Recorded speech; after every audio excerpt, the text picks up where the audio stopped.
Cashamaniacs.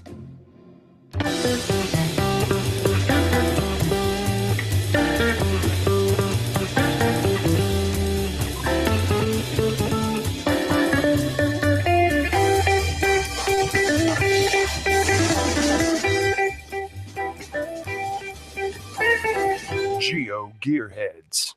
Welcome to episode 367 of the GeoGearHeads. I'm Daryl W4, back as usual with Chris of the Northwest. Hey, Daryl, so good to be back. I think I'm in better health than I was last week, but who knows? As one of my friends in high school's father used to say, there's 3 stages of life: well, sick, dead. As long as you're not dead, you're fine. Hey, I'm looking at the green side of the grass, so it's got to be some advantage, right? Exactly. Speaking of advantages, though, we have somebody with us today who may give us a little advantage in, you guessed it, puzzles. Welcome to Jim of the Waysiders. Hi, guys. Great to be here. I'm going to have a lot of fun tonight. It's going to be a lot of fun tonight. Thanks for joining us. Now, Jim, before we get talking about puzzles, there's something else that you do that occupies just a little bit of your time. And we all know that's going caching. So can you give us any insights into going caching 2019? Well, sure, Chris. It's going caching is going to be Saturday, October 5th. That's the mega. And of course, we get started long before that. Let's see, Wednesday, we'll have an event that'll be October 2nd. And then a couple of things on Thursday. Friday, of course, we always have the play Friday night, which is a lot of fun. It's silly. It's all, the actors are all geocachers. And we always try to throw out a few hints in our puzzles. The whole event is one big puzzle. But you come to the Friday night event and a lot of laughs, a lot of silliness, but you can pick up little tidbits that might help you along your way, so you can solve the thing and then go through our escape rooms on Saturday afternoon. So, but anyway, the main event, put it on your calendar, October 5th, which is a Saturday. Well, we've got people saying that they're going to be trying to make it this year, and it is well worth the effort. Trust me. I'm anxious to get back there, and unfortunately, scheduling is always the problem. But Chris, Bounce is going to go out there. Maybe you can carpool. Yeah, that's it. We'll carpool. Bounce, give me a call. We'll it's going to be quite a drive. Maybe we can carpool from the airport, to and from the airports. That could work too. There you go.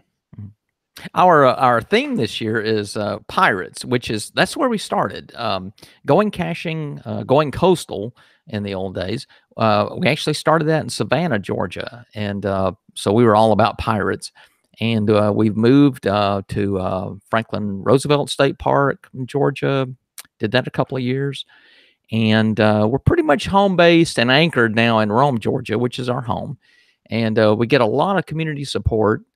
And honestly, for people that really they ask and really want to know in years to come, I can't see us leaving Rome anymore. It's too big of a circus to take on the road.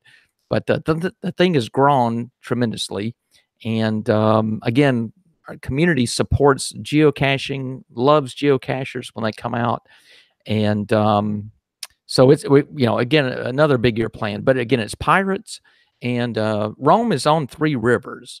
There's 2 rivers that form the Coosa River, which flows all the way to the Gulf of Mexico at Mobile, Alabama. So our story this year is our crazy pirates from years ago have been blown off course, came up the river, and have been stranded in Rome, Georgia. So they're going to try to get back to the sea.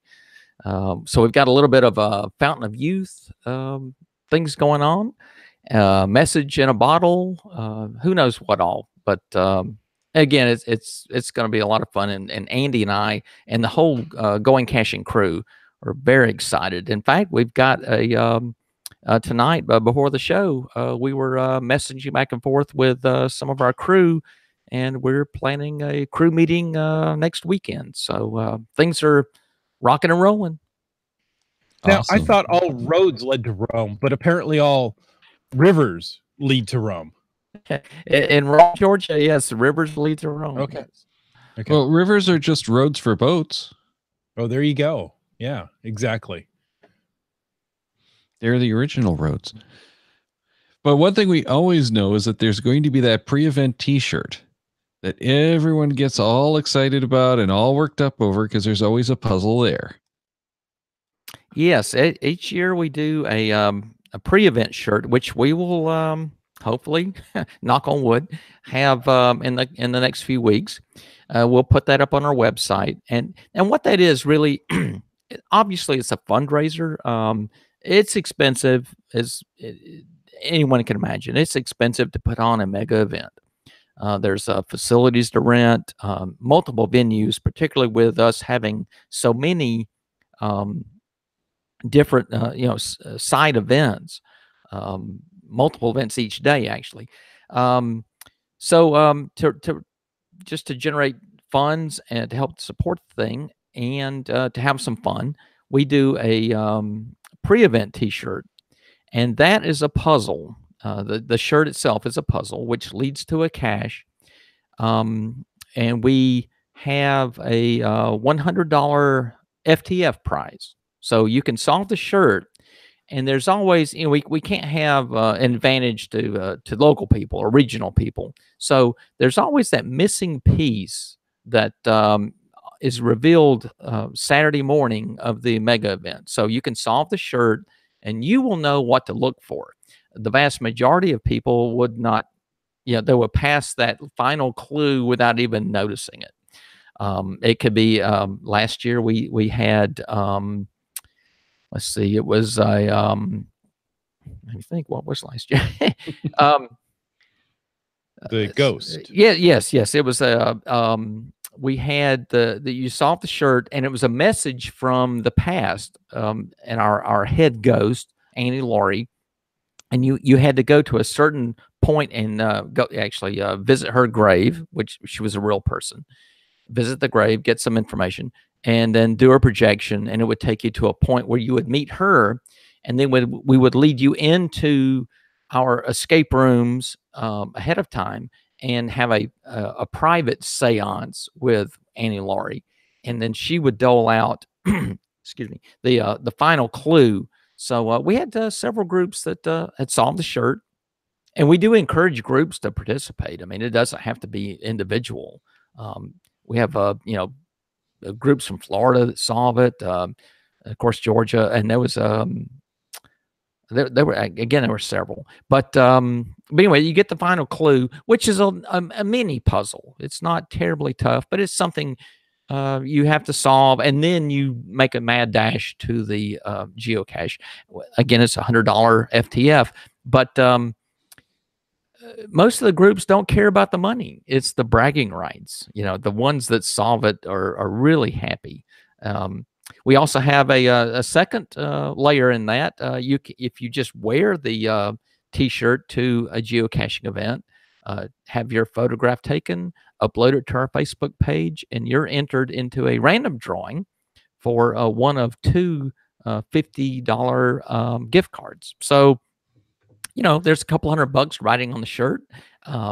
Andy designs the shirt. I do the puzzling, and we're pretty proud of it each year. It's a cool shirt just to wear. So there's a lot going on just with the puzzles. Now, Jim, do you have any idea how long it would take for, I'm going to use the term the average geocacher, and I know there isn't an average geocacher, but let's pretend there is, to solve this puzzle on this shirt? I mean, is it a couple of days? Could it be some people just see it right away and others could take a week? With our puzzle caches, I've got a few guidelines I always try to stick to, which is make it solvable without having a science, a rocket science degree or something. But with the puzzle shirt, I try to pull out all the stops. It's like an onion. There's layers upon layers, and it's tough. I have to say, it's when we design it, there's always that fear lurking in the back of our heads that can anyone solve it? And that's not, to me, that's not a good typical geocache puzzle. But with this thing, again, we don't hold back. It takes weeks and weeks of work. We try to, again, we design it where there's layers where you solve one piece and that will lead you to another and another and another. And there could be multiple. One year we did UV ink imprinted on the inside of the shirt, which was, you couldn't see it unless you turned the shirt inside out and put some UV light on it. And then there was the long message that was encrypted. There were hints along the way, but that was tough. We worried that would anybody make that leap and do that. Before, let's see, 2014, we did multiple shirts. They all, at first glance, they look the same. But if you notice the clock face in Rome, our landmark is the clock tower, and we took different times, and those represented actually semaphore, flag semaphore symbols. So not only did you have to make that connection on your shirt, but then you had to find all the other shirts, and I think there were 12 different versions, and it spelled out certain coordinates or a message anyway. So you had, that was kind of tough because you had to at least see a picture, if not the actual shirts, of all the others to make any sense of it. We've had a lot of fun with it. We love messing with UV ink. Not every year.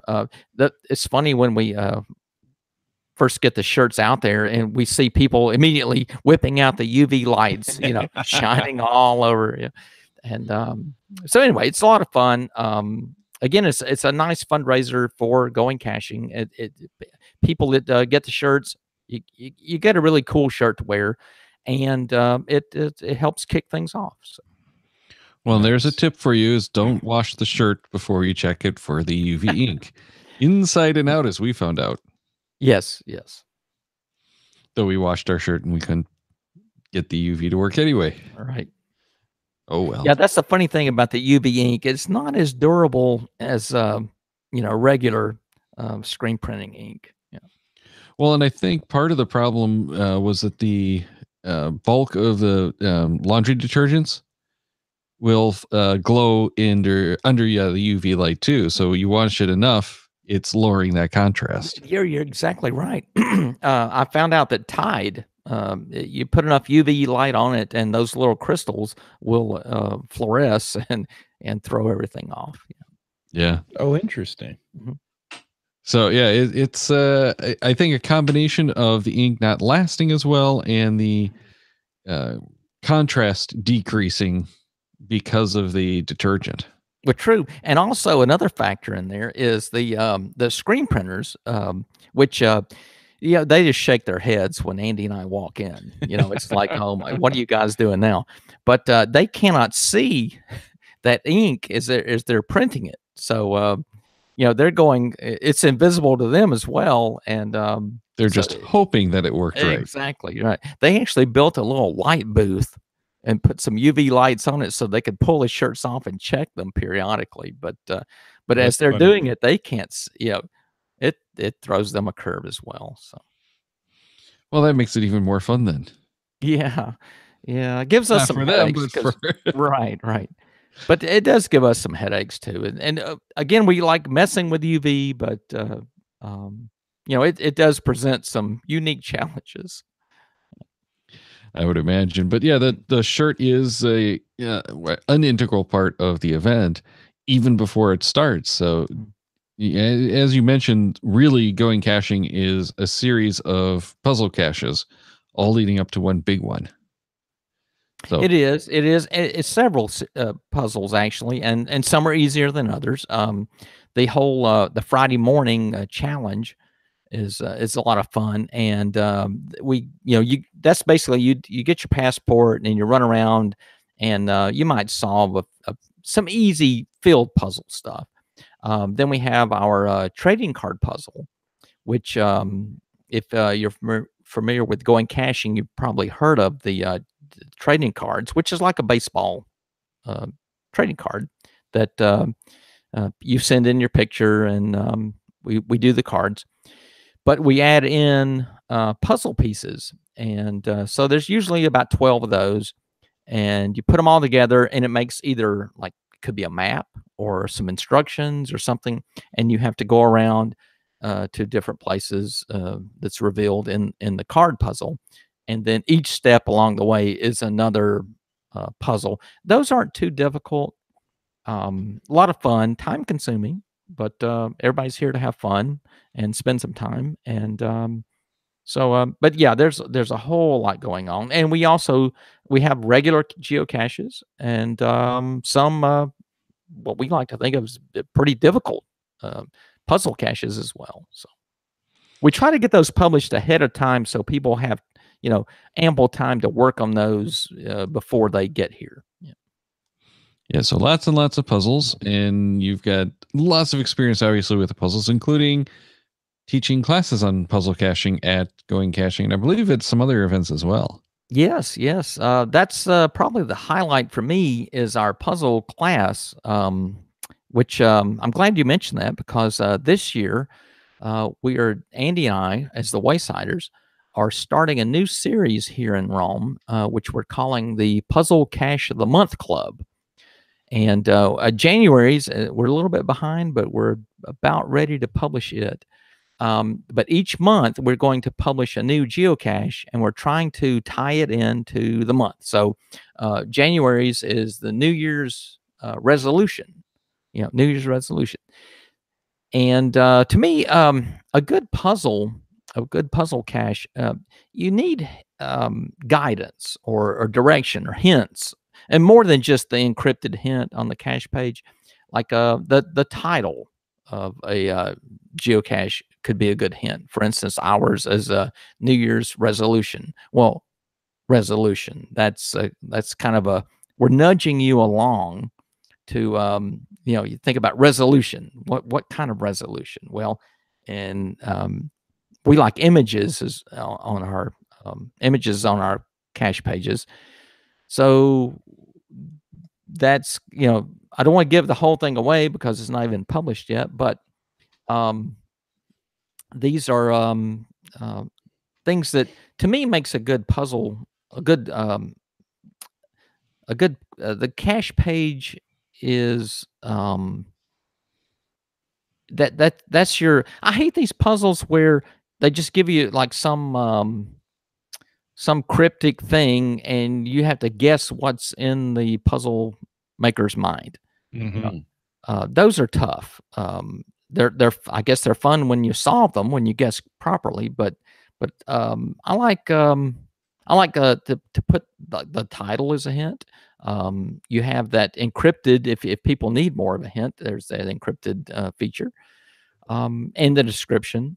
But anyway, we're going to have a lot of fun with the Puzzle Cache of the Month Club. And then I will be teaching each of the months leading up to and including October, which is when Going Caching is. So our puzzle class this year will be a lot of fun, and we'll teach these, not necessarily give you the coordinates, but we will definitely spoon feed the attendees into so that they can solve these things and then go find them during Going Caching. Now, there's an interesting comment by Bounce here. I'm curious if you concur. He says that he likes making puzzles, but he's not a fan of solving them. Yeah, we hear that a lot. I love solving them. I spend a lot of evenings just all over the country, just scouring geocaching.com for puzzles of areas that we might someday visit. I have an entire binder of puzzle caches that we've solved that we probably never get to, but I love solving the things. Making them, it's fun, but it's actually, to me, it's harder to make a good puzzle cache than it is to solve one. and of course I'll make the disclaimer, these are my views, not necessarily Cashmaniacs or GeoGearHeads, but I feel like there's certain criteria that at least we try to adhere to that makes a good cache. Again, I mentioned the cache page. That's paramount to me. Make it pretty. Have a lot of fun with it. Have fun with the solver. There's somebody out there that's looking at that cache page, scratching their head. So throw in some humor. Have some fun. Tease them along the way. But I like to lead people. If you're interested in solving the puzzle, I'm in there with you, and we're going to lead you through it. If you can follow our, subtle hints and cryptic ways, and not necessarily, I don't mean like a cryptic, like some oddball cipher, but and those can be fun too. Now, I love to solve things. I like to dig down in mathematics, learn new things. I look at stuff and think, oh, I've never seen this before. I have no idea what they're talking about. Google is your best friend. I enjoy solving mapping puzzles. You tell me it's so far from this point, and then this direction, and so forth. We solved one time. It was in St. Louis, where they presented a very rustic map, and it was all distorted. But he gave you a couple of points and the coordinates, and so I took that. It was a JPEG. I took that into Google Earth, and then realized it was distorted, so I had to shrink it and stretch it in different ways. And once I did, the X marks the spot revealed exactly where the coordinates were. So that was a crazy one. Interesting. But and there's all kinds of online cipher tools that you can crack these things. But as far as making a puzzle, I really enjoy the graphics. You hide different things in a cool looking graphic, which I'm very fortunate to have. My partner Andy she's just tremendous with her graphics ability, and so she designs her coin each year, and designs the puzzle T-shirt around the crazy zany puzzles that I come up with, and we often forget who came up with what. So we're pretty proud of being a team. That's the best way to do it. The team effort where, the thing that always seems to get me though is trying to find that initial key to start solving the puzzle. So I'm always having trouble with that. Any tips that you might be able to share to, especially for those of us who might not be as well versed in ciphers and the way they work? I do see a commonality in the title. That's a good place to start, and which I think a lot of people ignore. Like you see the GC whatever, and then the cache page, the title, and then you dive into that paragraph. Well, if you're looking at the Waysiders puzzles or even going caching puzzles, pay attention to that title. That's probably your best first nudge right there. Again, and there's the simple things, like highlight everything on the cache page. Look for hidden. It's very easy in the HTML to have white text so it doesn't appear on the screen. But when you highlight the whole screen, stuff appears. That's a good one. If you can go into the source code, and that's with the different browsers. I won't get into exactly how each work, but it's different on each browser. But if you can go into the source code, there's all kinds of comments and things that people might put in there that are either outright answers or at least hints. Look down into. I always like to scroll down to the very first logs, where it's published by the reviewer, and sometimes the cache owner will make a note, and there could be a hint or instructions hidden there. So just scour that cache page. Just go all over it. Look at the. I'm kind of giving some hints away here. I won't go into great detail, but look into the trackables. There's all kinds of information on there on that cache page other than that description. Delve deeply into any photographs you see. But I mean, there's some awfully creative geocache puzzlers out there that come up with the craziest things. So it's hard to cover all of them. But those are the ones that come to mind first. Nice. So yeah, the title, and look for hints in there. That's always a good place to start. And don't be, as you said, let Google be your friend. There are many sites out there that will help you with all sorts of ciphers. I've seen it where you can just grab the text right out of the thing and drop it in, and it'll tell you, oh, it's this kind of cipher. So exactly. And the other one that people often overlook is the related web page. It's a link towards the top of the page that kind of just gets lost. So Chris, you're absolutely right. I meant to mention that actually, but there's another source, that related web page. Click that link. They put that there for a reason,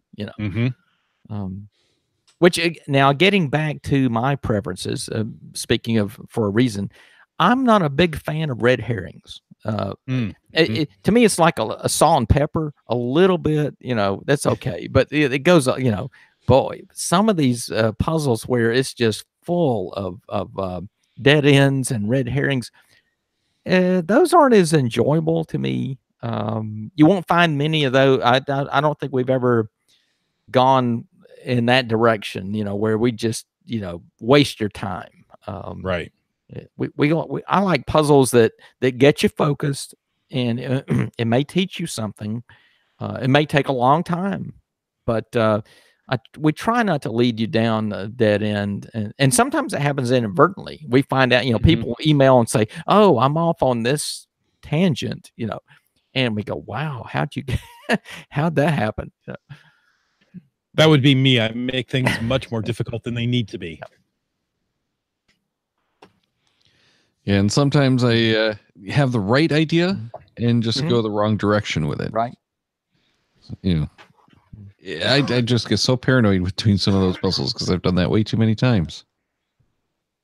Now, on our puzzles, excluding the T-shirt, we don't give any hints, help whatsoever on the T-shirt. I don't even acknowledge, like, people can, come up with the, they're dead on, and they'll say, "Am I right?" And we don't. I'll just tell them we don't respond, on the puzzle T-shirt. But except for that caveat, all the other puzzles, email us. I mean, we'll be glad to. We'll hold you by the hand and lead you down the road, to all of the solutions, because we want you to solve it. Right. I think back on, I hate to talk about what I don't like, but that is one thing I don't like is people that they think it's a free world. Geocaching is a wonderful activity. You can do anything, but I'm not a fan of the puzzles that people come up with that are practically unsolvable unless you ask for a hint. And we run up on those. I don't like asking for hints. I try not to, because to me that you kill my fun, But a good one is a very challenging puzzle that is solvable if you just keep working at it and dig at it. But there are some out there that I don't think they're just not solvable unless you ask, you beg for a hint, and those aren't quite so much fun. No, I completely agree with that. You should be able to solve it. In my opinion, you should have everything you need on the cache page to get you moving in the right direction. Yes. Well, Francis in the chat said that he had a puzzle once where you clicked on the cache owner name and it took you to the fake geocaching profile that had the solution coordinates. And that it's not really necessarily a fake geocaching profile in that it is an actual geocaching profile, but it's not the profile of a real person. of a real. Yeah, it's the ghost profile. And that's actually that's the thing that sucks about doing it this way, is it's going to have the link to whomever actually hid that cache, which means you don't get to have it under your own account. But that could also be a benefit if you're trying to be sneakier. Right. We actually, I can't remember, it's several years ago. And there's so many puzzles, way back, but there was like for instance, our the Waysiders. It's 2 words, the Waysiders. And if you click on that, it takes you to our profile. But if we change that to put like the and maybe underscore Waysiders, you can put that up there. But if you click on it, it's still going to take you to our profile. But then if you search for a cacher, and you put the underscore Waysiders, then it would take you to another profile. So that's probably what they're referring to there, is these quote unquote fake profiles. But those are fun. I mean, the information's there on the cache page. You just got to work with it. Yeah, that's a good point too. Is that the hider can change the name of their hider on the cache page that doesn't have an effect on anything else. It's just text. Yeah, for example, when I do the events, I'm usually the one listing it, but it's Daryl W4 and Renee W25 hosting it, and it just takes you to my profile. So you might have a hider who will go and put the key, whatever that might be, in that name, even though it's not going to a different profile. There's still their own profile. Exactly. And if you search for that profile, it could take you to, it could reveal the missing piece of information that you need to solve the puzzle. Yeah. So that's, to me, that's fun. I mean, that's very creative, and again, it's right there staring in the face. Exactly. And Gia sometimes too said that he's going to go to going caching this year, bringing his puzzle solvers. And you mentioned that you like having the teams solving the puzzles, but that's been kind of like a sore spot for some of the hiders as to whether, if you didn't actually solve the puzzle yourself, you get to claim it. I have to imagine, having been to going caching, that's not your opinion. No, and again, it's no slam on. I respect that. I really do. If you've gone to all this trouble devising a puzzle, and you prefer not, that people don't share the coordinates or work as teams, I understand that. But our philosophy really is, particularly with going caching, and even before that, it's a team effort, and if you're having fun, we're having fun, and I think that's the way it ought to be. And I realize it's not always, but if you're having fun, then the cache owner ought to be enjoying your progress and reading your logs. So we encourage team participation. You get a big group. I mean, we love it. It's not that we don't even care. We enjoy that so much that we're bringing people together to solve this puzzle, and then they all go find it, or maybe a few find it one day and some others come another, but they all work together. That's great. It's that the whole fellowship and camaraderie and just having a great time, and it makes Andy and myself and the whole going caching crew on those puzzles extremely happy.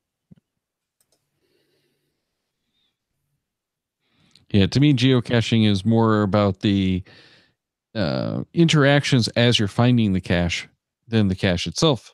Most of the time, there are some amazing caches out there where it is about the cache. Oh, absolutely. And again, on puzzle caches, to me, that's like a twofer. You've spent all this time solving it, So that's enjoyable. I mean, people enjoy crosswords, Sudoku, and all this other stuff. And so you've solved the cache, you've attained the coordinates. Well, that's half the fun. Now you get to go find it. So that's why I mean, our very first geocache, our very first find was a puzzle here in Rome. And it was, and we were also the first to find. So that was kind of a crazy thing, but that really set the tone for Andy and myself in geocaching.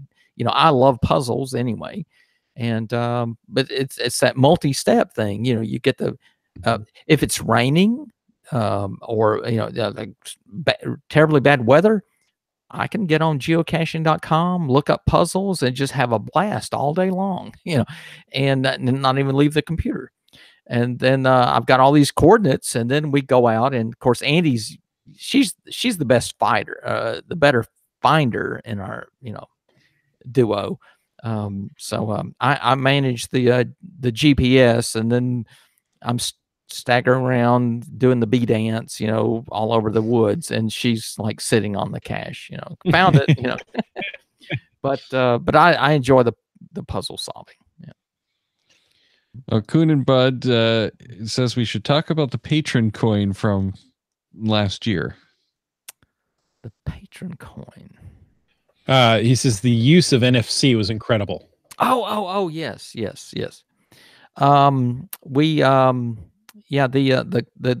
Geo coin from last year had an embedded NFC chip.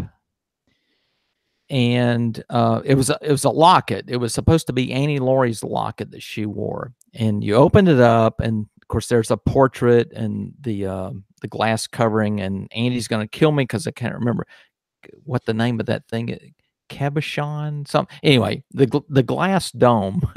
But anyway, on the back of the coin, it blended in extremely well. And again, she designed this whole thing. But we embedded an NFC chip that would actually open doors, open boxes, activate music boxes, do all kinds of stuff. So that was a lot of fun. Wow. And that was a first for Oak Coins. I have to give a shout out. Oak Coins is our go-to for our event coins every year. And I mentioned our screen printers look at us funny when we walk in. Well, the coin makers, they kind of go, oh my, here they come again, But we come up with some crazy stuff. But it was a cool thing. Had the NFC chip built in, and it just, it opened everything. Yeah, that was a very cool coin and use of the coin from what I've heard. So just yet another cool coin, and the one that really got me thinking about how cool a coin could be in the use of a puzzle was the one that was long before I was going caching. It's like an Indiana Jones Temple of Doom kind of thing with I believe it was a ruby in the coin.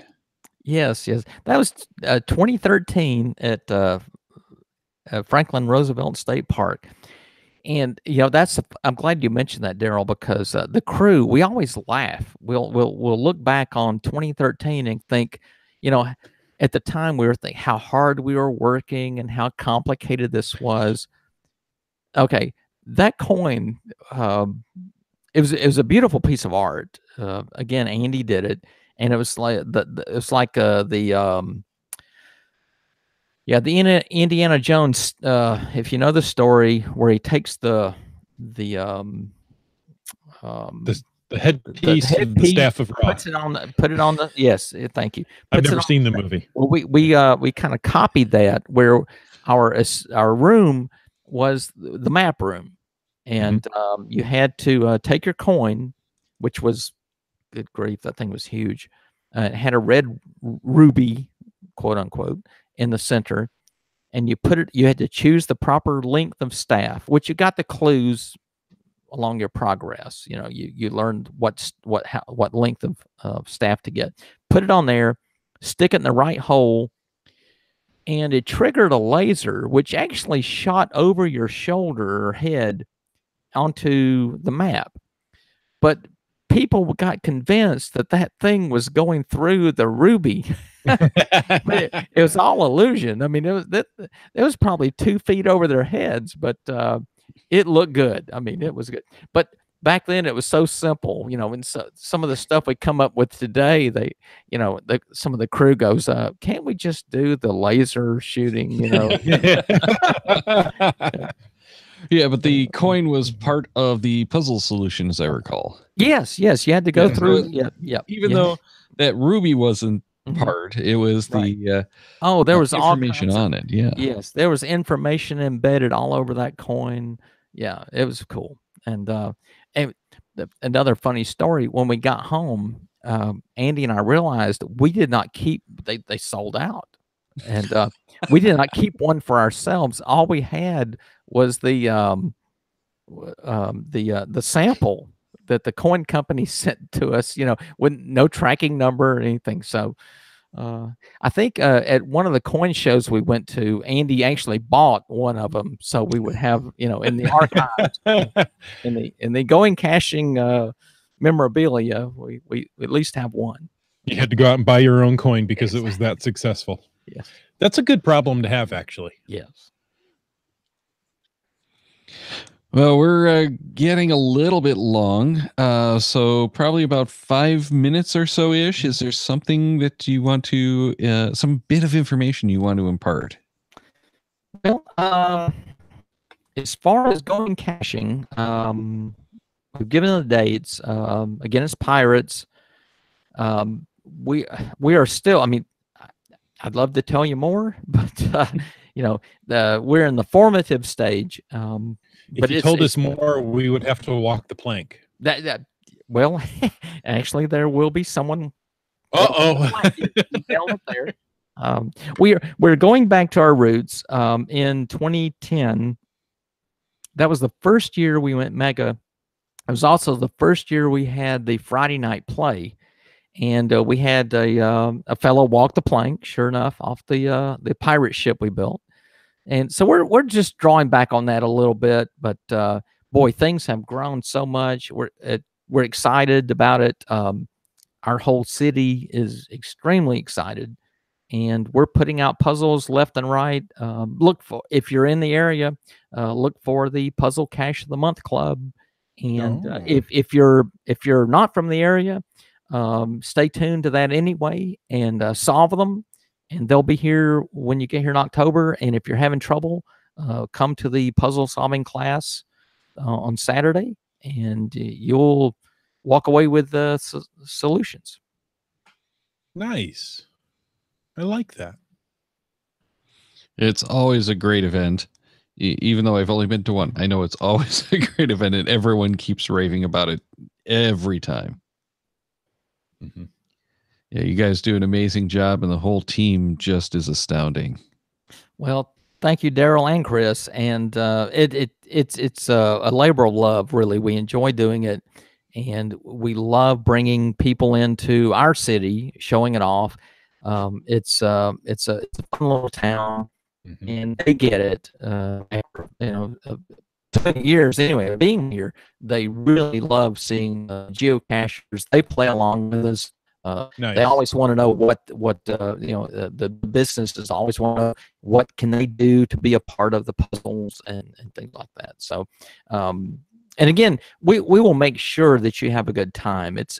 I'm afraid that casual listeners might think, oh, I'm not any good at puzzles. That's not for me. Well, this is. I mean, it really is, and we'll make sure you have a good time and not leave you in the dark. Yeah, I didn't spend a whole lot of time doing puzzles. In fact, I did very little time doing puzzles. About the most that I did was try to figure out where the photos were taken, and that's because we just got so busy and had so much fun doing it. Nice. And Bounce says that he will have some puzzle boxes for you to solve. Ooh, those are very fun. Cool. Yes. Awesome. All right. Thanks again, Jim. And hopefully we'll be seeing you in October. Well, I hope so, Daryl, and you too, Chris. And thank you both and GeoGearHeads so much for your support and just not just for going caching, but for geocaching in general. You guys do an awesome job, hitting it every week, and it's a lot of fun being here. Well, thank you. We appreciate it. And then next week, we're going to be back with a road caching show. This time, it's going to be with Subway Mark, who has some excellent stories to share and some good tips for those, especially those of us from the States looking to travel abroad. There you go.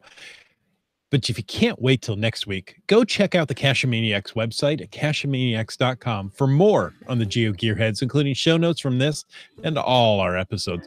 We love hearing from our listeners, so leave us feedback by emailing geogearheads at cachemaniacs.com or through the many channels of social media. Your support helps keep the Cachemaniac shows coming. Please consider becoming a patron through the link on our website to support the Cachemaniac shows. GeoGearHeads is produced by Chris Umfenauer and Daryl Wattenberg. This show's copyright 2019 by Daryl Wattenberg. All rights reserved.